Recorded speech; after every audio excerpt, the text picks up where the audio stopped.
Level 1 MCQs practice chemical bonding. ठीक है, एक एक करके क्वेश्चंस आपके स्क्रीन पे आएंगे, साथ में अपन फटाफट सॉल्व करते जाएंगे बच्चों।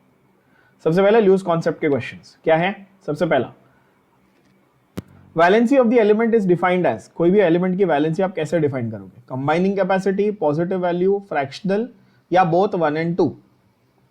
अच्छा, वैलेंसी कभी भी नेगेटिव हो सकती है क्या किसी एलिमेंट की वैलेंसी? हमने क्या सीखा था वैलेंसी के बारे में? 0 to 4 हो सकती है और वापस से 4 से 0। पीरियोडिक टेबल में ऐसे वेरिएशन आते हैं वैलेंसी के, राइट? अच्छा, वैलेंसी का डेफिनेशन कंबाइनिंग कैपेसिटी है, हाँ कि ना? जैसे ऑक्सीजन के पास 2 अनपेयर्ड इलेक्ट्रॉन है तो वो 2 बॉन्ड बना लेता है वाटर में हाइड्रोजन के साथ में, तो ये उसकी कंबाइनिंग कैपेसिटी भी बताता है।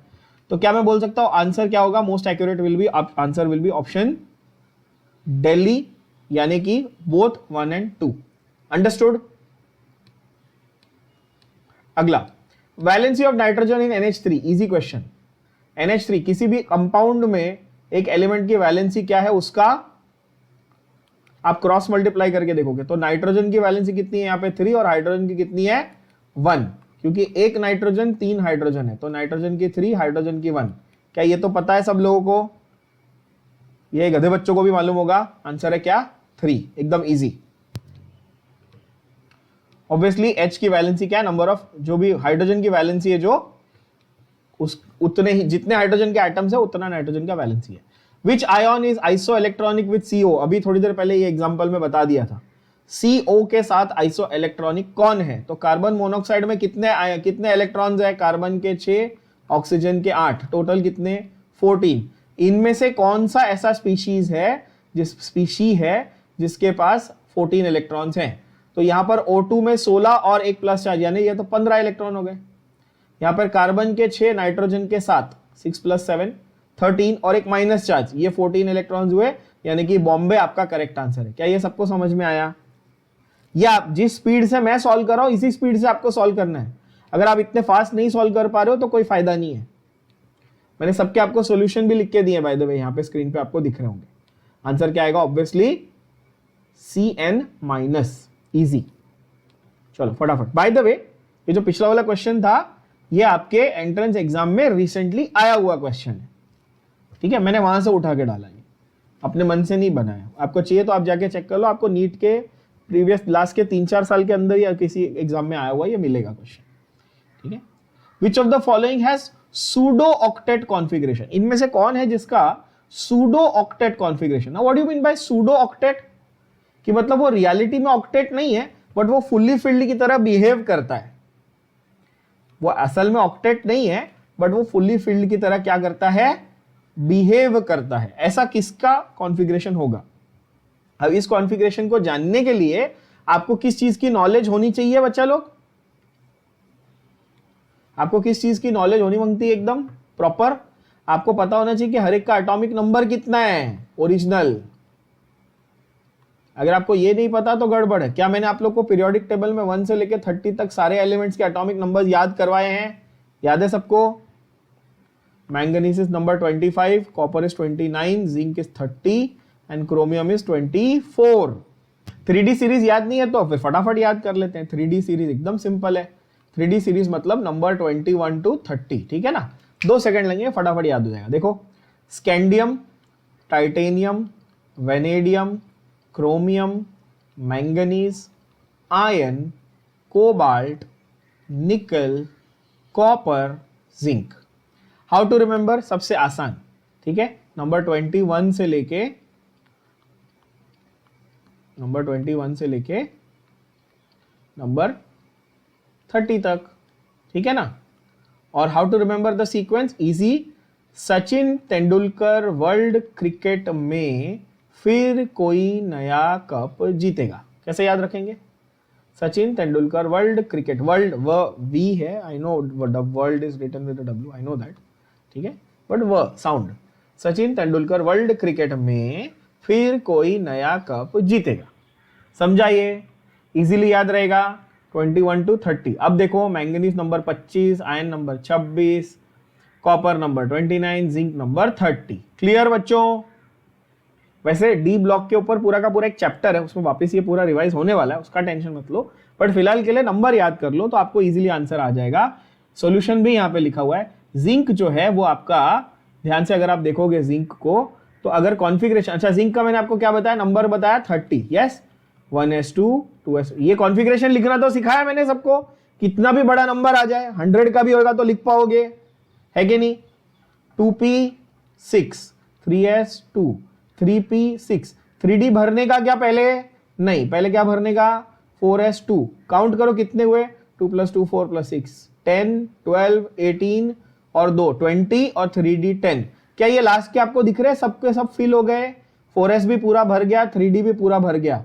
बट रियलिटी ये है कि इसके आउटर मोस्ट शेल में 8 इलेक्ट्रॉन नहीं है ना, आउटर मोस्ट शेल में 8 इलेक्ट्रॉन नहीं है, फिर भी सब कुछ कंप्लीटली फिल्ड दिख रहा है, इसलिए इसको सूडो ऑक्टेट बोलते हैं। क्या ये बात समझ में आया, बोलो हाँ या ना, सबको समझा। ये बहुत ही प्यारा क्वेश्चन, बहुत अच्छा क्वेश्चन है बच्चों, ये ध्यान में रख लेना।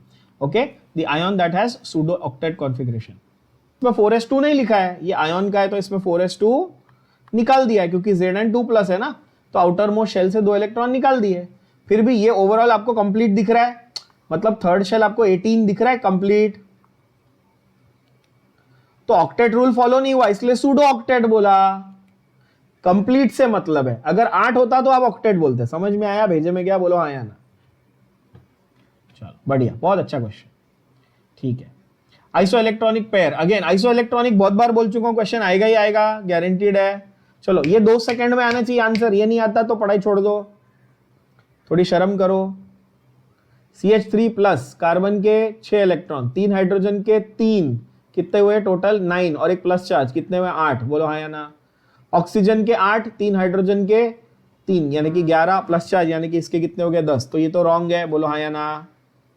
ऐसे आप हर एक के काउंट कर पाओगे, धड़ाधड़ काउंट कर पाओगे, इसके 7 इसके 3, कितने हुए 10, इसके 6 इसके 3 और एक माइनस चार्ज, 10 और 10, ये आंसर आ गया, इजी, बोलो हाँ या ना। एवरीबडी 10 इलेक्ट्रॉन्स, है ना, तो ऑप्शन बॉम्बे जो है, यानी कि ऑप्शन बी जो है, उसमें दोनों में 10-10 इलेक्ट्रॉन है, मैंने आपके सामने अभी आपको काउंट करके दिखा दिया, तो आंसर है ये वाला, यानी कि आंसर ऑप्शन बॉम्बे है। सॉल्यूशन के साथ आपको दिख रहा है पूरा का पूरा डिटेल में, मतलब गधे से गधा बच्चा होगा तो सॉल्यूशन देख के तो समझ ही जाएगा यार, है कि नहीं। चलो, ऑड इलेक्ट्रॉन मॉलिक्यूल इज, ये इजी क्वेश्चन है, ये मैंने आपको ऑक्टेट रूल के लिमिटेशन में सिखाया है कि नहीं सिखाया। Odd electron molecule, octet rule में 3 ही तो एक्सेप्शन थे, एक एक्सपैंडेड ऑक्टेट, एक इनकम्प्लीट ऑक्टेट और एक odd electron molecule. Text book उठाओ, देखो सामने सामने मैंने ये एग्जांपल मार्क करके दिया है NO, और अगर आपको एग्जांपल याद नहीं है तो गिन तो लो यार, 7 इलेक्ट्रॉन नाइट्रोजन के, 8 ऑक्सीजन के, कितने हुए 15 मतलब 8 ऑड इलेक्ट्रॉन, कम ऑन, इतना तो सबको आता है, यस और नो बच्चा पार्टी। तो NO is your odd electron molecule. Valency of an element is positive, negative और फ्रैक्शनल, पॉजिटिव एंड फ्रैक्शनल, या हमेशा ओनली पॉजिटिव। अभी थोड़ी देर पहले किया था क्वेश्चन, ऑब्वियसली हमेशा पॉजिटिव ही रहेगी, ना फ्रैक्शनल होगी ना नेगेटिव होगी। वैलेंसी, ऑक्सीडेशन स्टेट हो सकती है फ्रैक्शनल, हाँ 0 भी हो सकता है ना, तो यहां पर होगा पॉजिटिव। अगर यही वो ऑक्सीडेशन स्टेट के बारे में पूछ लेता, तुम लोग को रेडॉक्स भी तो सिखाया मैंने, तो ऑक्सीडेशन स्टेट तो पॉजिटिव भी हो सकता है, नेगेटिव भी हो सकता है, फ्रैक्शनल भी हो सकता है, 0 भी हो सकता है कि नहीं। बढ़िया। हाँ, in a period of representative elements, valency of an element with respect to oxygen, बहुत अच्छा सवाल। रिप्रेजेंटेटिव एलिमेंट्स कौन से हैं, कौन से ब्लॉक के एलिमेंट्स को हम लोग रिप्रेजेंटेटिव कहते हैं। S और P को रिप्रेजेंटेटिव कहते हैं, दोनों को, ये बताया है।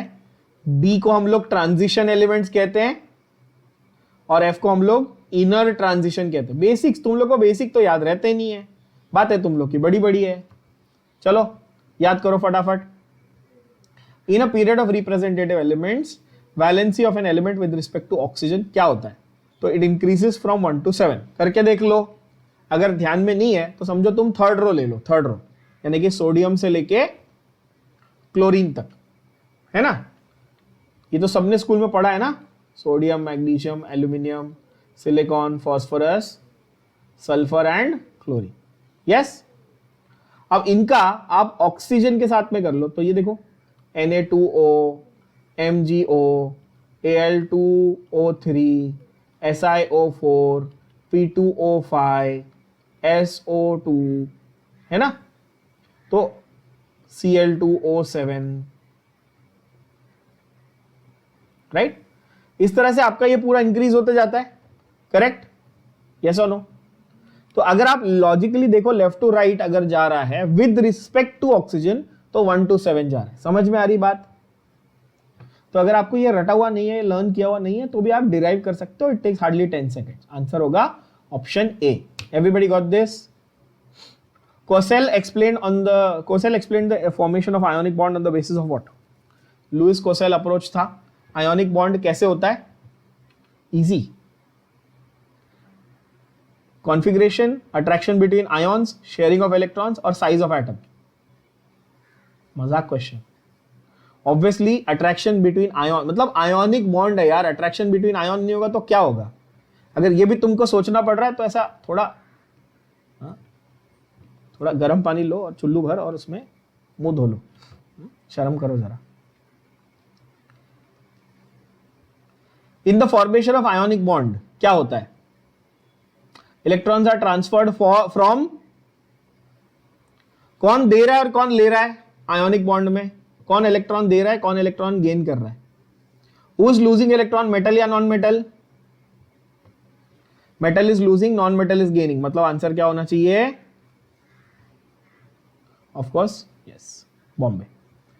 इजी क्वेश्चंस, बेसिक, ठीक है।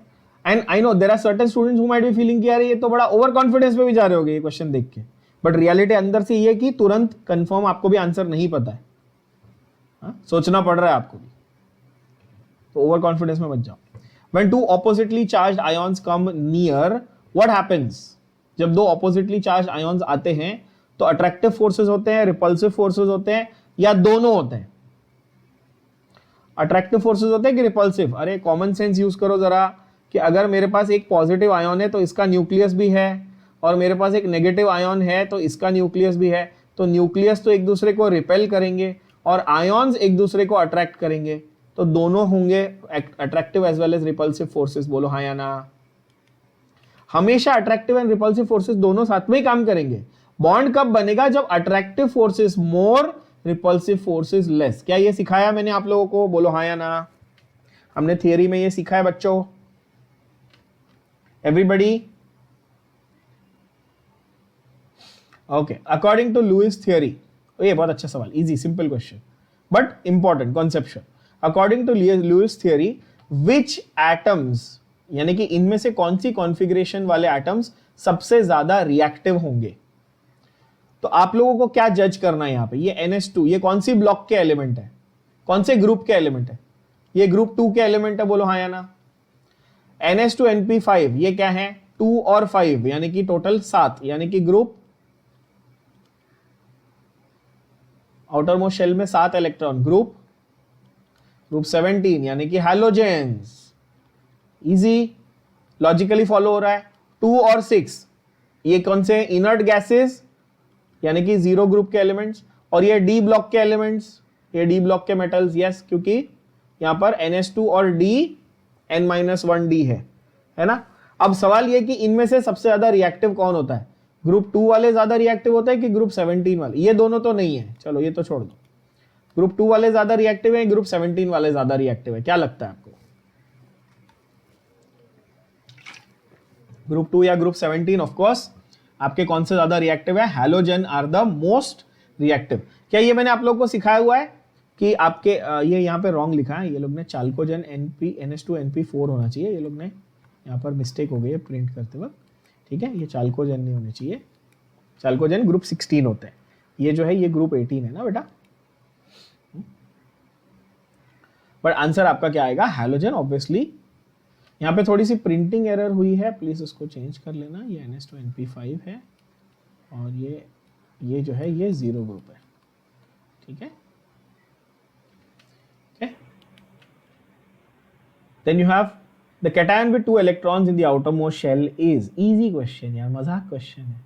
इनमें से कौन सा ऐसा कैटायन है जिसमें आउटर मोस्ट शेल में 2 ही इलेक्ट्रॉन बचे हैं? बताओ। Al3+ का कॉन्फ़िगरेशन क्या? 283 था, अभी 2 8 हो गया, मतलब आउटर मोस्ट शेल में कितने हैं 8, बोलो हाँ या ना। एल्यूमिनियम का ओरिजिनल 2 8 3 था ना, 3 प्लस है यानी कि 3 निकाल दिए, तो कितने बचे 2,8, यस और नो। Mg2 प्लस 2 8 2 था, कितने बचे 8। व्हाट अबाउट लेड, लेड का क्या कॉन्फ़िगरेशन था बच्चों, लेड का कॉन्फ़िगरेशन क्या था। तो अब लेड का कॉन्फ़िगरेशन लिखने में तुम लोगों के पसीने निकलने लगते हैं। मैंने कैसे सिखाया है, पहली बात लेड ग्रुप 14 का एलिमेंट है, ये याद करो कैसे सिखाया था, Si, germanium, tin and lead, ये याद है कि नहीं। ग्रुप 2 नहीं sorry second period, third, fourth, fifth and sixth, है ना।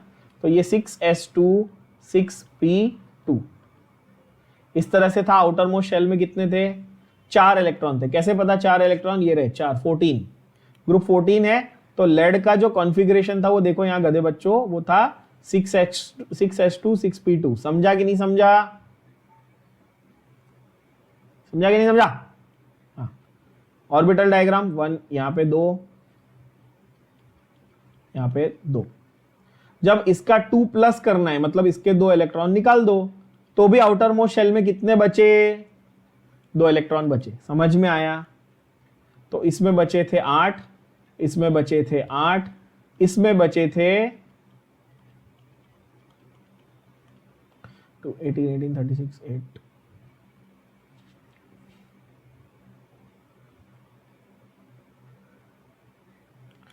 इसमें बचेंगे लास्ट में 2 इलेक्ट्रॉन्स, क्योंकि ये 6s2 बचता है, इसका 6p2 निकल जाता है, ठीक है, ये निकल जाता है, 6s2 बच जाता है। तो आंसर आएगा आपका option C. What about potassium, total 19 थे, 2 8 8 1 थे, तो इसमें से बचेगा 2 8 8, मतलब ये भी 8 इलेक्ट्रॉन। तो आंसर आएगा ऑप्शन। अगर आपको लेड का कॉन्फ़िगरेशन याद नहीं है तो ए बी और डी को एलिमिनेट कर दो, तो आंसर आपका बाय एलिमिनेशन आ जाएगा ऑप्शन सी। सिंपल, यस, है ना, इस तरह से। ये मैंने आपको अभी सिखाया। ओके, चलो मैं बेसिक चीजें वापस बता रहा हूं ताकि आपका माइंड फ्रेश रहे और एमसीक्यू सॉल्व करने में आसानी हो, ठीक है। Ion with inert gas configuration in the outer most shell, मजाक, इजी क्वेश्चन है, कम ऑन। इनमें से कौन सा आयन है जिसमें आउटर मोस्ट शेल में इनर्ट गैस की कॉन्फ़िगरेशन है। Cu प्लस में क्या है, Cu was 29, तो इनर्ट गैस की कॉन्फ़िगरेशन, तो 28 इलेक्ट्रॉन बचे। तो 28 इलेक्ट्रॉन में तो इनर्ट गैस की कॉन्फ़िगरेशन नहीं होती। क्यों? क्योंकि इनर्ट गैस के नंबर क्या हैं, हेमा, नेहा और करीना, याद करो। Hema was 2, Neha was 10 sorry and argon was 18, krypton was 36, xenon was 54, है ना। तो आपका 28 इलेक्ट्रॉन में तो कॉन्फ़िगरेशन नहीं बनेगा, इनर्ट गैस का बनेगा क्या, बनेगा नहीं ना। जिंक में कितने 30 थे ओरिजिनल, जिंक का भी नंबर बताया था थोड़ी देर पहले, 30 थे, तो कितने बचे 28, तो ये भी नहीं बनेगा। स्कैंडियम तो ओरिजिनल नंबर था 21, 3 प्लस हो गए मतलब 3 इलेक्ट्रॉन गए, तो 18 इलेक्ट्रॉन बचे। 18 इलेक्ट्रॉन है कॉन्फ़िगरेशन ऑफ नोबल गैस, देखो तो आंसर आएगा स्कैंडियम 3+। इजी, बोलो हाँ या ना, ऐसे सॉल्व करने, ठीक है। Both the ions have helium configuration in, ओ बहुत अच्छा सवाल। इनमें से कौन से आयन्स, कौन सा ऐसा कंपाउंड है जिसमें दोनों आयन्स का हीलियम वाला कॉन्फ़िगरेशन है। तो यहाँ तो मजाक आंसर है यार, लिथियम हाइड्राइड। क्यों? सोडियम नंबर 11 है, वहां से 2 पे तो जाएगा नहीं हीलियम पे, ऑक्सीजन नंबर 8 से 2 पे जाएगा नहीं, it will go to the nearest noble gas ना। इन सबकी नियरेस्ट नोबल गैस कौन है, नियॉन है ना, इसकी तो आर्गॉन है 18, क्योंकि पोटेशियम नंबर 19 है, तो वो तो 18 की तरफ, आर्गॉन की तरफ जाना चाहता है, जा रहा है भेजे में, मैं क्या बोल रहा हूं। लिथियम का नियरेस्ट नोबल गैस कौन है, हीलियम। हाइड्रोजन का नियरेस्ट नोबल गैस कौन है, हीलियम। तो एक ही ऑप्शन हो सकता है, बाकी कोई ऑप्शन पॉसिबल ही नहीं है बच्चों। तो आंसर हो जाएगा लिथियम हाइड्राइड। इजी, एकदम बचकान क्वेश्चन, बोलो हाँ या ना, इजी, सबको आ रहा है। Basis for Lewis theory is, Lewis ने अपना थियरी किसके ऊपर बनाया था, रदरफोर्ड मॉडल के ऊपर बनाया था, बोर्स एटॉमिक स्ट्रक्चर के ऊपर बनाया था, वेव मैकेनिकल मॉडल यानी क्वांटम मैकेनिक्स पे बनाया था, या कंपाउंड के फॉर्मूला को यूज करके सिंपल तरीके से बताया था, क्या था। Obviously Bohr's atomic structure and electronic configuration. भाई लुईस ने क्या बोला था मुझे बताओ? लुईस ने बोला था कि भाई मैं बताऊंगा कि आयोनिक बॉन्ड कैसे बनता है या कोवेलेंट बॉन्ड कैसे बनता है, यही बोला था ना उसने। और उसने बोला ये कौन डिसाइड करता है कि मेटेलिक बॉन्ड मतलब मेटल कौन है, नॉन मेटल कौन है, कौन इलेक्ट्रॉन देगा कौन इलेक्ट्रॉन लेगा, कौन डिसाइड करता है? ये उसकी इलेक्ट्रॉनिक कॉन्फ़िगरेशन डिसाइड करती है कि नहीं? तो इसलिए क्या आएगा? सीधा सीधा आंसर बॉम्बे। समझ में आई बात सबको बच्चा लोग? That is this. ओके, ये आना चाहिए, काफी सिंपल क्वेश्चन है। Electronic configuration of an element is 1s2 2s2 2p6 3s2 3p6 3d5 4s1। ये इस पे फोकस करो, 3d5 4s1। This represents it's. तो पहले तो ये बताओ ये कौन सा एलिमेंट है? चलो ये बताओ कौन सा एलिमेंट है। टोटल नंबर काउंट करो जरा इलेक्ट्रॉन्स के, 2 और 2 4, 2 6 मतलब 10, 2 12, 18 और 5 23 और एक ये टोटल 24 यानी कि क्रोमियम। यस और नो? क्रोमियम। अभी क्रोमियम का अगर मैं ग्राउंड स्टेट देखूं तो ऐसा होना चाहिए था, बोलो हाँ या ना? 4s में 2 और 3d में 4। यस, लेकिन ये क्या बोल रहा है कि 4s का एक इलेक्ट्रॉन जंप मार के कहां आ गया? 3d5 में आ गया। तो ये ग्राउंड है कि एक्साइटेड है?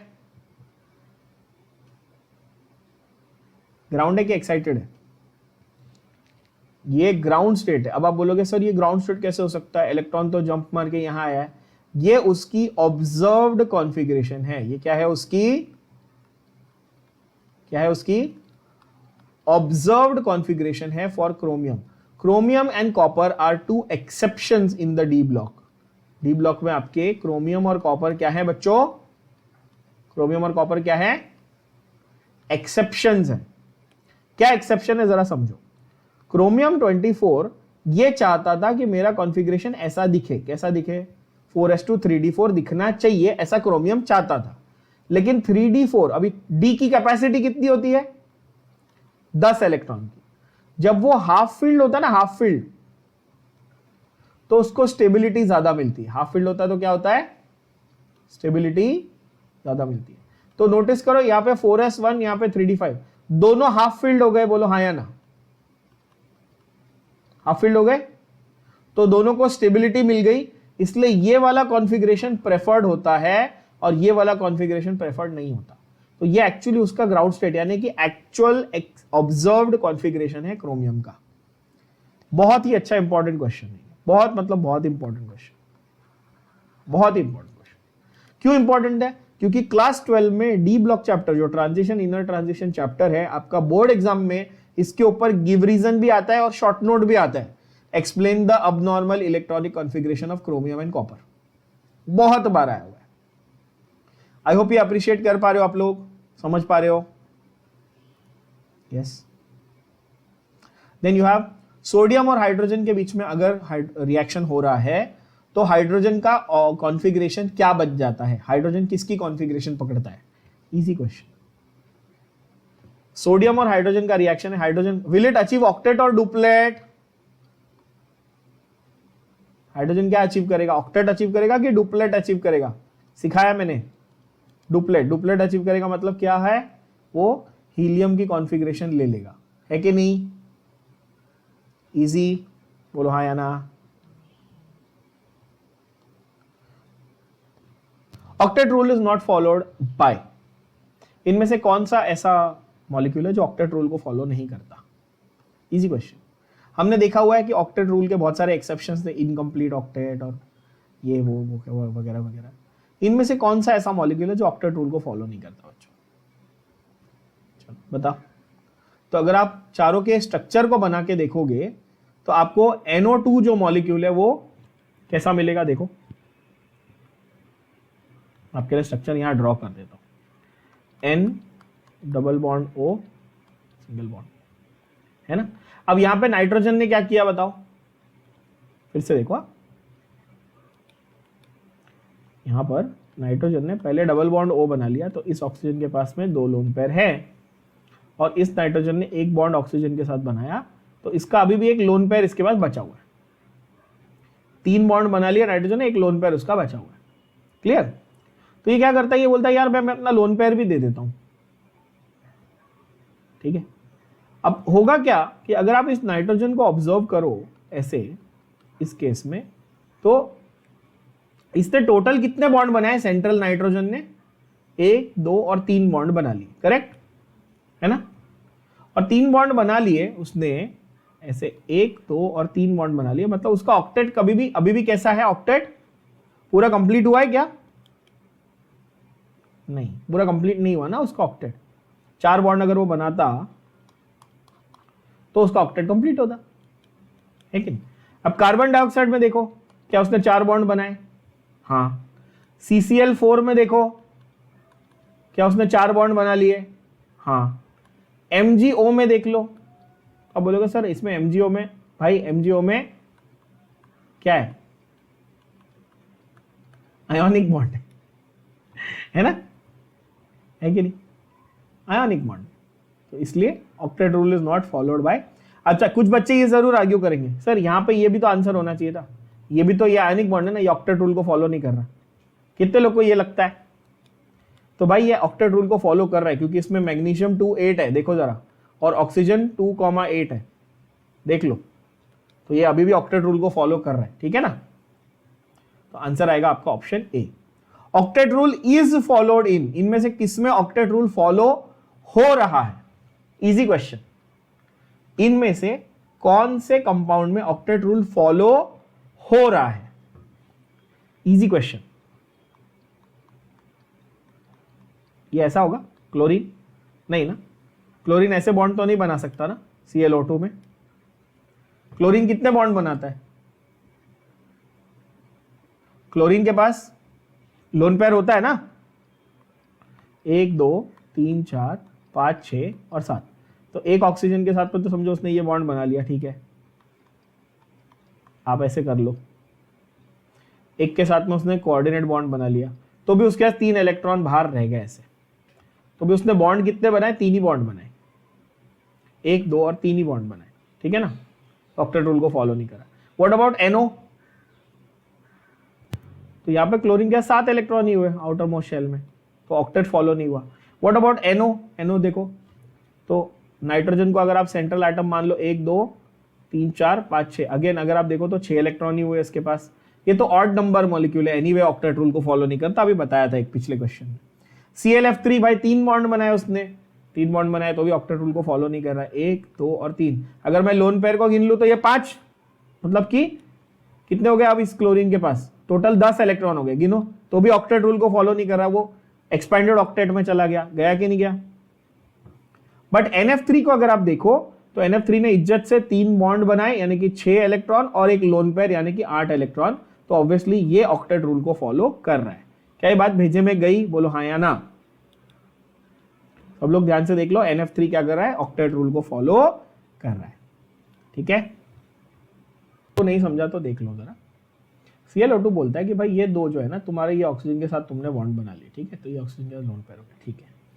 ये वाले दोनों इलेक्ट्रॉन उसने डोनेट कर दिए एक और ऑक्सीजन को, ठीक है। तो अब मैं अगर इस क्लोरीन के आउटर मोस्ट शेल को देखना चाहूं तो ये है इसका कंडीशन, इस तरह का है, 1 2 3 4 5, बस इतने ही इलेक्ट्रॉन बचे उसके पास, है कि नहीं। उसने क्या किया, डोनेट कर दिए ना उसने, समझ रहे हो बात को। अच्छा, अगर आप इधर ये भी गिन लो चलो, तो भी 7 ही होते, 7 इलेक्ट्रॉन हो गए ना उसके पास,